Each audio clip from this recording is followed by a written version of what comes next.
Hello, welcome to the Genius Gateway. In the world of programming, encapsulation is a crucial concept. Let's dive in and understand what it's all about. Before we start, we have to answer the simple question, what is encapsulation? Well, the definition of encapsulation is the idea of bundling data, variables, and methods, functions, that operate on that data into a single unit, called an object.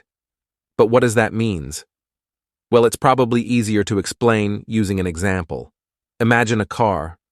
Now, when you press start on a car, a series of complex events is fired first. The spark is ignited in the combustion chamber, more electricity is sent to the dashboard to show changes. The speedometer changes to show the change speed. Fuel is drawn from the fuel tank and injected into the combustion chamber. But even though this is a complex series of events, the end user of the car has no idea of this. They are completely independent of the internal representation of the car. This leaves the mechanics behind the car free to improve and upgrade the car as they like without affecting how the driver uses the car. This is because the driver has accessed the car through a specific interface. The intents of the car have been encapsulated. Why is this useful? Well, it means that if the mechanics make a change to the car, they won't have to have the drivers relearn how to drive their car.